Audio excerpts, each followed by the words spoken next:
start, you need to know that I never go anywhere without my own personal cameraman. So, just so you know, this is Vincenzo, and I, now refuse to go anywhere without him. And sadly, I'm getting to like it. First of all, thank you very much indeed for coming. I'm really pleased to see you all, and it's really nice of you to take the time to come and find out about a job that apparently you're a little bit interested in, probably for various reasons. You're all stagiaires, almost. How many from the Parliament? Okay, and Commission? And Committee of the Regions? Hooray! So, that's a great mix, and so you're almost at the end of this amazing experience. Yeah, and all got great plans? No, not much nodding there. Well, I hope to be able to tell you something that will at least interest you today, and even if I don't manage to persuade you that you should all become interpreters, at least you'll understand more about what the job is about and why we like it, and why it's an interesting career for bright young people like yourselves. You, in fact, are our ideal target audience. That's why we're always very keen to do conferences like this for the stagiaires, because you've got everything that we're looking for. You are multilingual, you are talented, otherwise you wouldn't be here as stagiaires. You're interested in the European project, otherwise you wouldn't be here as stagiaires. You know about the European institutions and how they work, and I'm sure a lot of you know a lot about communication. And so really you are what we're looking for in terms of a profile, and that's why we wanted to talk specifically to you as a group. I'll just explain a little bit what's going to happen this morning. We've got 2 hours. I'd like to talk to you just for a little while, show you some pictures about what interpreting is, how you get into it, what's the profile, what's the path into the profession. Then we'd like to give you the opportunity to be interpreters. We're going to let you, if you want, go into the booths and have a go. We've got 2 speakers, sadly not live speakers. We've got François Hollande. We've got his speech that he made in the plenary session last week. So you can all have a go at being Hollande's interpreter. So obviously he'll be speaking French. And we also have Prince Charles as a real treat. He's a very interesting speaker, as you'll discover when you try to interpret him. So he'll be doing a speech in English. And so anybody who wants to have a go at interpreting will be very welcome to do so. And then afterwards I'd be really interested in your impressions, whether you liked it, what it felt like. And I think it will give you quite an interesting insight, if you've never tried it before, into what it's like and just how much fun it can be. So we'll do that after the presentation. So listen carefully to what I'm saying so that you'll know what to do when you get there. There is no obligation to go into the booth, by the way, but those who do, I'd be really grateful if you would dare put the microphone on so that I was going to say so that I can have a laugh, but I meant so that I can listen and make helpful comments afterwards. So, but we'll do that at the end of the presentation. I'm more than happy to take any questions that you have at any point. There are no stupid questions. There may be stupid answers, but anything you'd like to know. If you don't want to ask in front of everybody, I'll be staying at the end, so if anyone's got any more questions they'd like to ask, I'd be very happy to answer them. At the end, we also have some lovely postcards, we have DVDs, we have all kinds of little things to give away on the way out, which will give you contacts and information should you wish to find out more. We also have a Facebook page, European Parliament Interpreters, DG Inter, that's the name of our Directorate General, and on there you'll find lots and lots of links and a community. So if you want to join that, that would also be very helpful and useful for you, I think. And the bit I always forget to do is tell you who I am and why I'm standing here. Obviously my name is Alison Graves, as you can see from the slide. I came to Brussels as a very young, impressionable freelance interpreter, thinking that I would just come here and try it out for 6 months, and that was 23 years ago. I started as a freelance interpreter. I started when I was 4, just in case anybody's wondering. I started as a freelance interpreter and then became a staff interpreter working in the English booth. So that means really I've spent my whole career speaking. I just talk all day, every day. And 2 years ago, I became head of unit for interpreter training. So now I'm more involved in the training of new interpreters, the training of our own interpreters, professional development, and so on. So that's my role now, and a lot less time spent actually in the booth. So I think that's all we need to know to start with. So let's move on.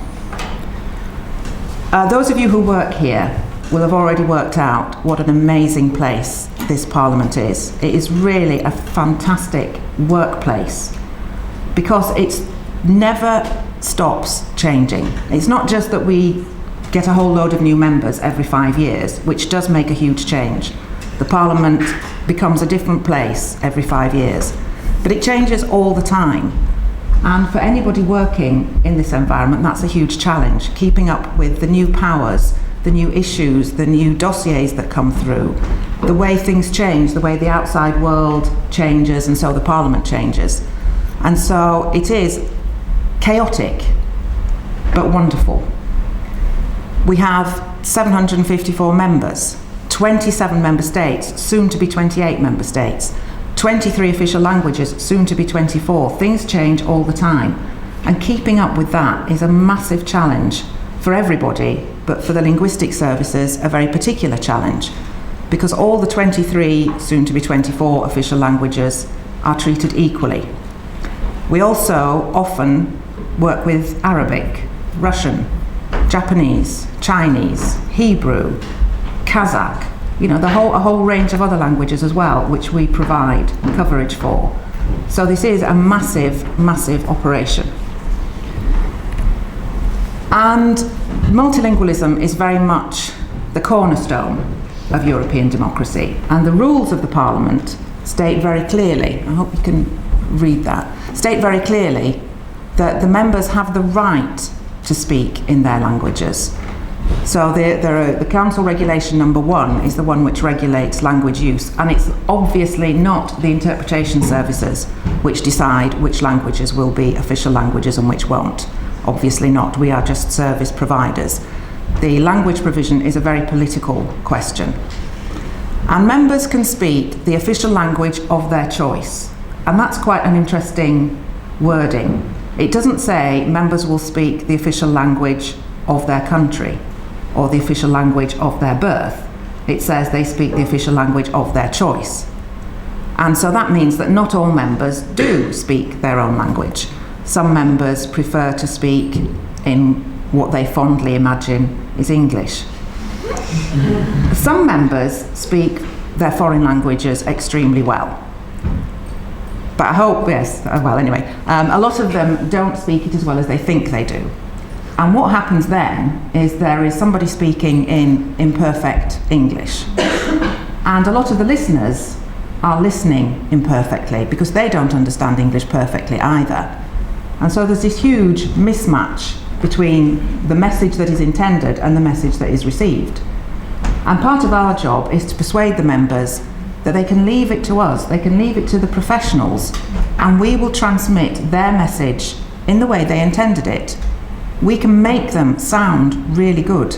And that's a lot of our job, is persuading them to trust us, to have confidence in the interpretation services. And that's why it's so important that our quality is of the highest possible level, because it's very easy to lose the confidence of the members. We have to provide excellent service at all times, or they won't want it. The official language that's often chosen, we used to call it BSE, which was badly spoken English. But now I've heard someone refer to it as Desperanto, and I quite like that. So that is actually going to be the 25th official language of the European Union. Why we're so hot on this is because for interpreters, it's a joy to get a speaker speaking their own language, to listen to someone speaking really beautiful German, and to be able to interpret that is a joy. To listen to someone struggling with a language that they're not really totally confident in makes our job very difficult as well, because you've then got to decipher what is it they're trying to say. So we really are keen on members speaking their own language. And if you've listened to somebody like Martin Schulz, who is an amazing German speaker, absolutely amazing. And he is a joy to interpret. He's a huge challenge, and it is a little bit like riding a roller coaster, because he is so quick and so clever, and he can change register like nobody I've ever heard speak. And one minute he's very high flown and talking about the Congress of Vienna, and the next minute he's being extremely vulgar, because he does like to use colourful expressions, all in the same sentence, and he's like this all the time. And for an interpreter to keep up with that is an amazing challenge and a great ride to be on. So that's why we'd always prefer members to speak their own language, if at all possible, because it makes our job easier and it makes them sound better, we think. And why is it so important that we have all these languages? Why don't other international institutions have the same degree of multilingualism? Because if you look at the UN, they have 192 members, but 6 languages. The Council of Europe has 47 members and 2 languages. Why does the European Parliament, the European institutions, why do we insist on having all these languages? And there are really 3 main reasons. One is that the European Parliament has a direct lawmaking function. It drafts and agrees legislation which is directly binding on the people of Europe. The people of Europe have to be able to understand. Otherwise it's kind of medieval, as if everyone's drafting laws in Latin or in a language that the people don't understand. And we need the direct involvement of the people of Europe. This is their parliament. This is your parliament. It's mine. The members here represent me and you and our mums and our grannies. And they need to understand what this parliament is doing. Everything that the Parliament does, the plenary sessions, most of the committee meetings are web streamed. So any citizen anywhere in the world can listen to what the European Parliament is saying in any language. And that's a huge step towards democratic transparency and openness.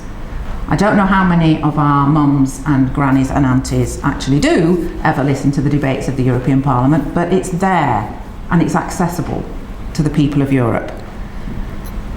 And also, there's a question of identity.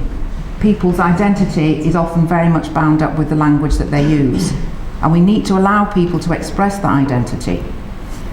Often you'll hear people say that English is enough, that everybody speaks English, and that's all we need. We could save lots of money if everybody just spoke English. But the most recent Eurobarometer survey found that 38% of the citizens of Europe felt that they could speak English well enough to hold a conversation. That's hold a conversation, that's not win a political argument. So that means that a huge percentage of the European population would be disenfranchised if everybody had to speak English. Any citizen can become an MEP, and we do not want to disenfranchise the majority of the population of Europe. If I want to vote for a taxi driver as my representative, a taxi driver who doesn't have a secondary, a tertiary education, then why should I not be able to do that if that is the person that I want? And so it's really important that the institutions, and particularly the Parliament, as the direct representatives of the people, keep multilingualism. So that's why this institution, I think, is so attached to that principle, and why I think it has to be. So to deal with all that, what do we do? How do we organise it? We have at the moment approximately 380 staff interpreters, and staff interpreters are fonctionnaire like everybody else, same EPSO competition, except of course with interpreting tests included. But we are civil servants with the same conditions, the same pay scales, the same promotion possibilities as everybody else. But about 50% of the work done by interpreters is done by freelance interpreters who are recruited on a daily basis. We've in the past tended to have big peaks in meetings on Tuesdays and Wednesdays. So then we've needed to recruit more interpreters to cover the meetings, and then we have fewer meetings at the beginning and end of the week. So the staff can cover the meetings throughout the week, but then on peak days we need to recruit freelance interpreters. In Strasbourg, for example, we have 1,000 interpreters in the building. So that's quite a huge operation. Our freelance interpreters, as you can see there, are accredited. We need our freelance interpreters to be as good as the staff interpreters. There's no distinction in quality. And so all freelance interpreters have to do an accreditation test. We won't let anybody loose in the booth unless we know that they're good enough to do the job. And I'll talk a little bit more about training and accreditation later on. Yeah, as I said, 1,000 interpreters per day in the building. That's a lot of talking and a lot of organisation. And one of the great things about being an interpreter here in this institution is that you get to do everything. You get to go everywhere and see and hear absolutely everything. We don't specialise. So committees, for example, we do all the committees, which is interesting but also extremely challenging because it means you need to know a lot. Because on Monday afternoon you're doing transport, all day Tuesday you're doing economic affairs, Wednesday you're doing environment, and Thursday morning you're doing petitions. And this is a lot of work to prepare all these meetings. But it means that interpreters get to know absolutely everything. They get to know what's happening, they get to know the subjects really well, and you get to know the people extremely well. And you get to see who's a player and who isn't, and who's strong in what, and who is influential where. And the longer you stay, the more fun it gets, because the more you start to understand what's happening.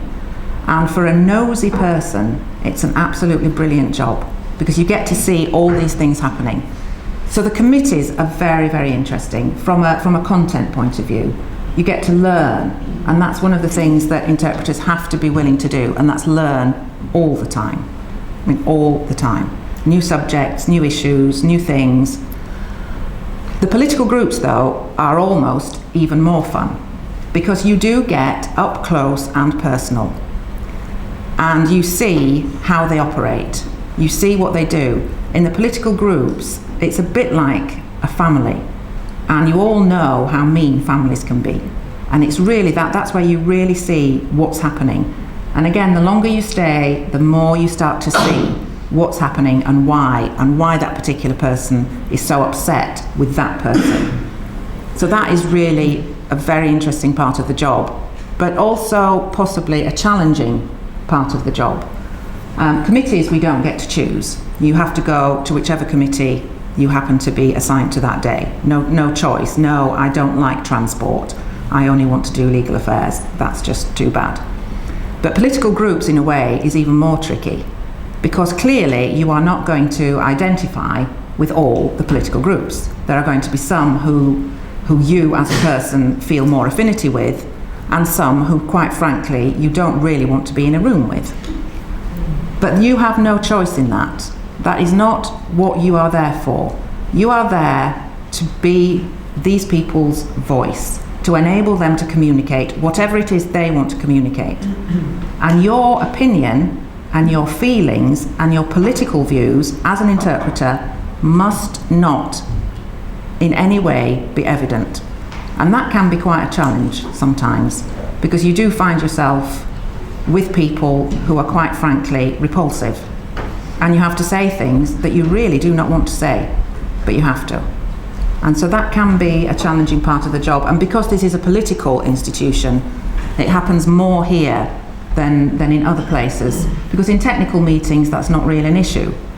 In more administrative meetings, it's not a problem. But when it's politics, there are things that can touch you quite deeply. But you still have to be professional and calm and do the job. Plenary sessions, we also do. Everybody complains about the plenary sessions because they're much too difficult. It's too fast, people are reading. Those of you who've seen the plenary know that. Members come with an 8-page speech and 1 minute speaking time. And they are damn well going to make that speech. And for the interpreters, that is really the hardest part of the job. Written speeches are more difficult to interpret because it's not natural spoken language. And these are speeches that have been crafted by various people over various hours and they're perfect and beautiful, but it's not spoken language. And the interpreters hear it. They don't see it, they just hear it and have to do it immediately. And something like written German is never the same as spoken German. The language structure is immensely complicated. You don't get the verb until the end of the paragraph. At least in spoken language you get more of a chance. And there's always the terrible German sentence where you've launched into it and at the very end of the sentence the speaker says, nicht. And then you think, oh God. And then you've got to quickly get it all back and just say not at the end. So these are part of the challenges, and the written speeches are one of our biggest nightmares. So everybody complains bitterly about the plenary session, but at the same time, that's where everything happens. And that's where it's fun and full on and exciting and interesting. So actually, if we don't get to do plenary, we complain, even though we complain when we do. Delegations are also a very different forum. You're with people from different parts of the world, new subjects, people coming in from the outside. Press conferences can be very heated, can be very fun. It means that you get to see your words in the newspaper the next day, and that's a game we sometimes play, trying to spot our words in the Financial Times the day after the press conference. Did the reporter actually write down what I said? And often they do. So that's quite an interesting part of the job as well. But all these things do mean a lot of work and a lot of preparation. And that is a huge part of the interpreter's job. It's not just sitting there talking. The preparation is a massive part of the job. And an interpreter who is not prepared will never be a good interpreter. And I've already mentioned this a little bit. You do get to be up close and personal with some quite amazing people. And you get to get inside their head. Because to really interpret properly, you've got to understand where their sentences are going, what do they mean. And sometimes you really do feel that you are inside. You're doing it from the inside. You know what that person's going to say. And I've just put here some of the interesting characters that we come across. I couldn't resist Hugh Grant, I'm sorry. He was in the Parliament doing a conference on phone hacking and on privacy in the media. And I have to tell you, I have never seen so many stagiaires in one place at one time as when Hugh was there. And the rest of us were trying to, beat them out of the way so that we could get in. And interestingly, we had there is Hillary Clinton. When her husband was here in the Parliament, there was actually a notice sent round saying that no interns would be admitted. And I think there are various reasons, which was very funny. The Dalai Lama, that was an amazing moment, a really amazing person to see closely. And before he arrived, his office had sent a copy of his speech, because he had a written speech. They sent the speech to us so that we could all be ready. And we were very grateful, because this is the Dalai Lama. You don't want to be caught inventing new spiritual sayings for the Dalai Lama. So every interpreter very carefully prepared the speech. Everybody was ready. The Dalai Lama came in, went to the podium and looked around the room and said, "Well, you've all read my speech, so I'm going to make a different speech." At which point you can see all the interpreters going, and he did. He spoke freely and was absolutely wonderful. I mean, it was a wonderful and beautiful speech, but not at all the speech that everybody had spent a long time preparing carefully. So, we have to be ready for the unexpected. Angela Merkel is another amazing speaker. And I haven't quite worked out what it is that she does, because she's not exciting. She's not, no, I don't mean that in a negative way, but I mean she's not a flamboyant, that's a better word. She's not a flamboyant speaker, but she is absolutely incredible. And I've seen her in the plenary session, walk into a room that's not necessarily hostile, but is not necessarily there to agree with her. And in 2 minutes, they are eating out of her hand. And I can't work out what she's done, but I'm working on it. And I'll let you know if I find out. And Francois Hollande, you will find out. You will find out what kind of a speaker he is when you have a go in the booths? Is he going to be easy? Is he going to be difficult? And why? Now, what is it that makes speakers difficult for interpreters? Now, one thing is, are they reading a written text or are they speaking freely? But a lot of it is how logical is their speech. Can you see where this is going to go? Because that's what interpreters need to do. You need to anticipate where this particular phrase is going. And people who are not entirely logical in their thinking processes are very difficult. But I'll let you make your own mind up about Mr. Hollande. And Bill Gates. American speakers are really interesting as well, because they don't use English in the way that British people use English. And sometimes it's really strange. It's really strange. And I was very struck by almost the kind of old-fashioned use of English by some of these American speakers. But that's a whole different speech. So these are the people that we get to see and to be close to. And it is a huge privilege. It's a real privilege either to interpret these people or to speak to these people, because they hear my voice in their ears. I'm speaking to Hillary Clinton. I mean, it's just so exciting, I can't tell you. It's really, it's a huge privilege. And that's what this job can give you. And we travel a lot. I'm just looked at my watch and realised I'm going to get lost in anecdotes if I'm not careful. We travel a lot. The top left is Strasbourg, making it look very sort of glamorous and beautiful by night, because we do go to Strasbourg every month. But we travel a lot with the Parliament. And because you're with an official delegation, you get to go places and see things that you wouldn't otherwise. Doors open, and it is really a fantastic opportunity. The wigwam in the middle is an excuse for an anecdote. I once found myself in the north of Finland, and it was midsummer, so it was light all the time. We were in a forest at 2 o'clock in the morning in a wigwam, and there was a salmon roasting in the middle of the fire, and I was interpreting José Appart, a French Belgian farmer, because it was all about forestry and farming. And I had this kind of out-of-body experience. I thought, I'm Alison Graves from Birkenshaw. What am I doing in this wigwam at 2 o'clock in the morning? It was just so strange, such a strange experience, but really amazing. And then the next day we had a meeting in the sauna. And here is where another very important part of the interpreter's job comes into play, and that is confidentiality. Because of course we would never reveal anything that we have heard or seen in that particular case during a meeting. Because we, as I said earlier, get to see and hear everything. And it's very important that we realise what a privileged position that is, and that what we know could be very damaging to other people. So confidentiality is a huge part of our ethical code. And so, of course, I will never tell what happened in the sauna. So what do you need, apart from strong nerves? All our interpreters have to be graduates, and you can be a graduate in any subject. But what you absolutely need is training. And this is for staff interpreters or freelance interpreters. We cannot offer interpreter training from scratch to interpreters. You have to come to us already trained. And it's just a little bit like learning to drive a car. It's a multitasking skill. Somebody has to teach you how to do it. And you have to practice it until you're good enough to pass your driving test.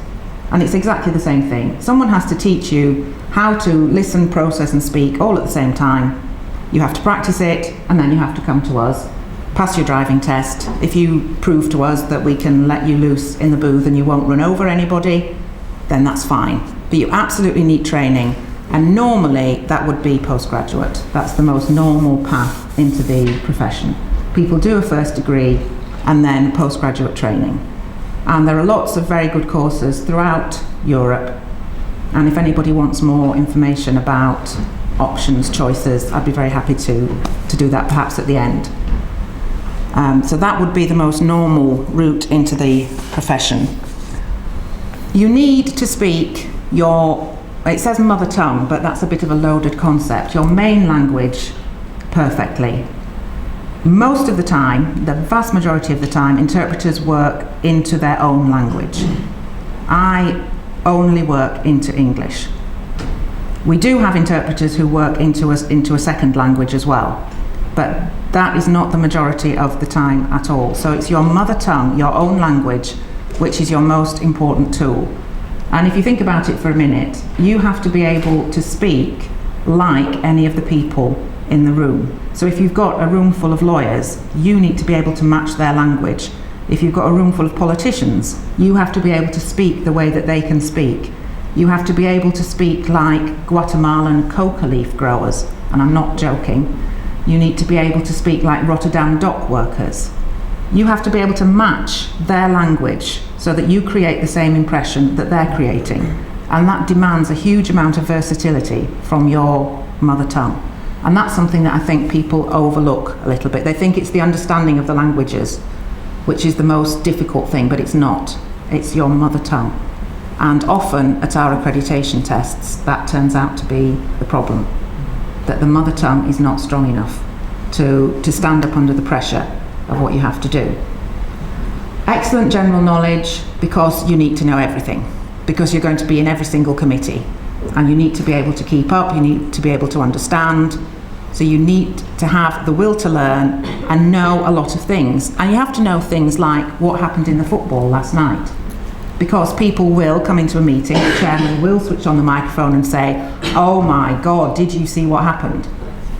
And you're interpreting, and if you don't know what they're talking about, you can't do it properly. So you need to keep up not just with serious current affairs, but with the football if it's the football, with the Olympics if it's the Olympics.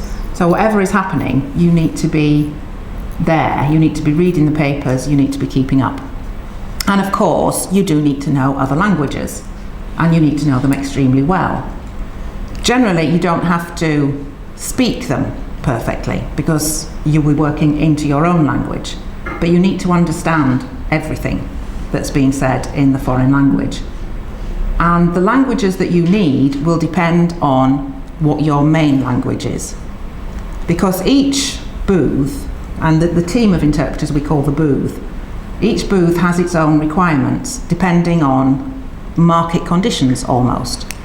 For Italian, if you're Italian mother tongue, we can quite easily recruit Italian interpreters who have 4 or 5 foreign languages, quite easily. So we need Italian interpreters with 4 or 5 languages, otherwise we won't recruit you, because we don't need you.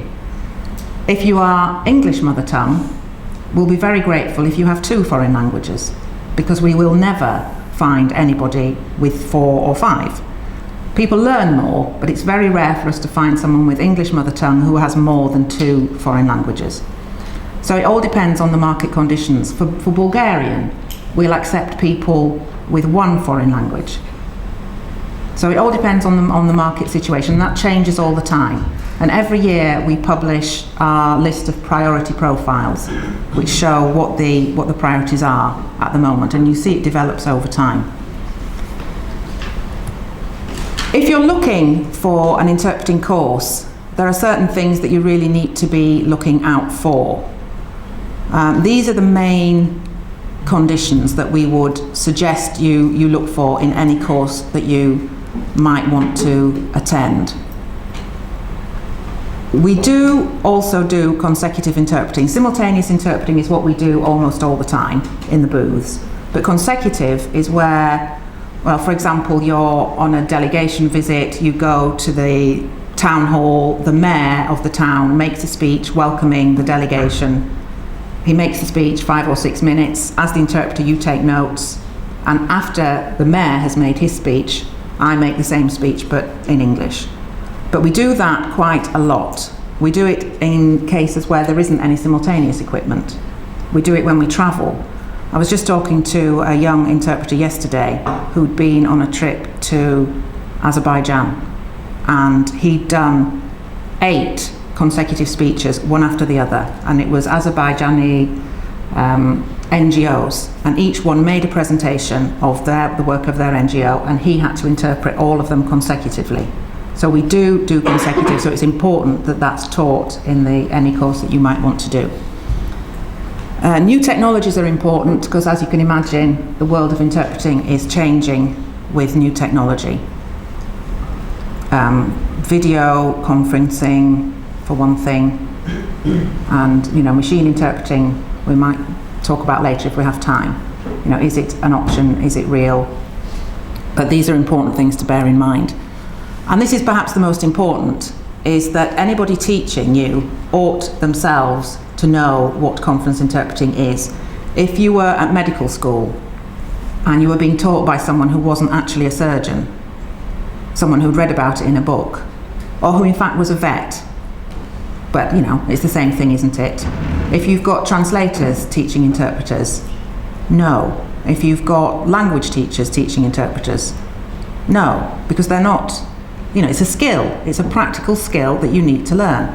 And you would only want to learn open heart surgery from a surgeon. So it's the same kind of thing. So that is a very important point to look out for if you're looking for a course. Is there a personality type for interpreters? Many people would say yes, and you will hear the words prima donna mentioned quite a lot. There are certain attitudes that you will need if this is a job that's going to make you happy. It's not, I think, that you have to have, you have to be a certain way to be a good interpreter. It's just, will the job suit you? Are you the sort of person who's going to like it? Is what it's all about, really. And these are all very important. The curiosity is very important. You have to want to learn. You have to want to know. You will have to want to find out. And yes, you do have to be able to concentrate for long periods very hard, because when you're interpreting, it is total focus. And the minute you start thinking about what's for dinner, you've lost it. Shall I buy those boots? It's gone. You've lost it. So you can't do that. You've got to be able to focus. We do work in teams. Each booth normally has 3 people in it, and we very much work together. So you have to be able to get on with people. It's a very enclosed space. So you have to know how to get on with people. And you will come across some quite interesting characters as well. And motivation, I think, is the most important part of all. Because it's a job where, even though we work as a team, even though I'm a member of staff of the European Parliament, in a way it's a very individual job. My performance depends on me and how much I can be bothered. And that's why I've got a picture of a Croatian high jumper. Because it's a similar kind of thing. We set the bar very high, as I've said, because we have to. And every day we ask our interpreters to get over that bar. And Blanka Vlasic, she can jump 2 meters, but only if she trains every day, if she keeps fit, if she's, in the right place mentally, physically. She doesn't, okay, I can do it now, I'll stop. And it's the same thing. You have to keep training. You have to keep yourself fit. You have to keep your languages up. You have to keep your knowledge up if you're going to keep jumping that bar. And so that's why at the moment she's my hero at the moment. What we're doing, well, there are 2 ways people tend to see interpreters. They either think they're some kind of 2-headed monster genius, how on earth do you do that? Or they think you're a kind of walking dictionary, and that you say a word and I say the word in English. But if you do that, it all goes wrong. If you just say the words, it doesn't work. And I've got another little anecdote. I was in a meeting of the delegation to Yemen. I mean, it wasn't in Yemen, it was in fact just up the corridor. And an Irish member had been to Yemen, and she was reporting on her experiences. And she said, there's one really huge problem in Yemen that I think the Parliament ought to try and address. It's a huge problem, and that's the cat problem. So I could see the French booth looking and the German booth looking, and you can actually hear people thinking, all right, cat problem, plague, rabies, you can hear what people are thinking, but it's all keeping moving. And then she said, yes, it's a huge problem, because in Yemen, at about 3 o'clock in the afternoon, everybody stops working and starts chewing cat. And then there's panic. However, had you read the background document, you would know that cat is not C-A-T, it's Q-A-T or K-H-A-T, and it's a drug. It's it's like a tobacco leaf, and it's a huge problem because people they stop working, they start chewing this leaf, they get high, they stop working. So Avril Doyle is talking about a serious drug issue. You are talking about pussycats. And you are miles off. So you somehow have got to get yourself back on track. And that's what I mean. If you just say the words, it will go wrong. And that's what I mean about you need to know. You need to know what people mean. And that's just a very obvious example. But people sometimes mean no when they're saying yes. And that's what you need to understand. So you need to know who are the people in the room, where are they from, what's their background, what's their political opinion likely to be. What's happening in Yemen. You might think, I don't care about Yemen. But this is the motivation. You have to find out. And if you look in Wikipedia, cat actually comes up in the second paragraph about Yemen because it is a huge social issue. So that's what I mean. You need to know, what do people mean. I have a question. How did you solve this cat situation? How did the interpreters deal with it? Well, there was a lot of fast talking and putting it back on track. But a lot of the time it's like being an actor. It's a bit like being an actor if you forget your lines. A professional actor, you won't even know that they've forgotten their lines because they're very good at covering it up. And it's a little bit the same with interpreting. And in that particular case, nobody in the room laughed or pointed. So obviously it hadn't been too obvious. So, but I don't know, because I wasn't listening to them all, so I don't know what happened. I could just see the looks on people's faces. But that's another thing. The quality control is very immediate because it's very public. And if an interpreter makes a mistake, in 99% of cases, it's immediately obvious and somebody will immediately pick up on it. So either somebody you're sitting with in the booth will write down what it should have been and you can correct it, or somebody in the room will either say very directly, the interpreter's just made a mistake, and they will do that. Or they will say to the speaker, I'm sorry, did you just say that 98% of? And the speaker will say, no, I didn't, I said 89. So it corrects itself very quickly. I had to have a slide on training since that's what I'm responsible for, and we spend a lot of time helping our interpreters to be the best that they can be. Sending them on language courses. We do summer universities so that people with Italian can spend some time in Italy doing lectures, visiting Parliament and so on. We do thematic training a lot because the subject matter is very complex. At the moment we've got 70 interpreters doing a 2-day course on economic governance. So we organise seminars of this type as well, just to make sure that everybody is up to date. And what does it all cost? Because obviously this is the question that a lot of people ask. Is it worth it? Isn't it so expensive that we should stop? And obviously I'm going to say no, it isn't. But actually in relative terms it's not a huge amount of money. It's a cappuccino per person per year for all multilingualism, for interpretation and translation. And I have been known at this point to get out a little piggy bank and say, if you could all put your €2 in as you leave the door, that would be very useful. But I won't. It's not a huge investment to guarantee democracy. And as Neil Kinnock used to say, organising elections is expensive. But as far as I know, nobody's suggesting that we don't do that. For me, multilingualism in the EU institutions is part of democracy. And that is then an investment that I think we have to make. So that is what I wanted to say for now. As I said, I'm very happy to answer any questions if you want to ask any now. If you're keen, we can just go straight into the booths and everybody can have a go. But for now I'll stop, and after we've done the part in the booths, as I said, I'd be very grateful if you'd come back in just so we can just have a little talk about how it was, whether you liked it, what you felt, and whether you think the perspective is an interesting one, because I think it is. Seeing what's happening from there is quite a fun thing. So thank you very much, and I'll take any questions if anybody's got anything now.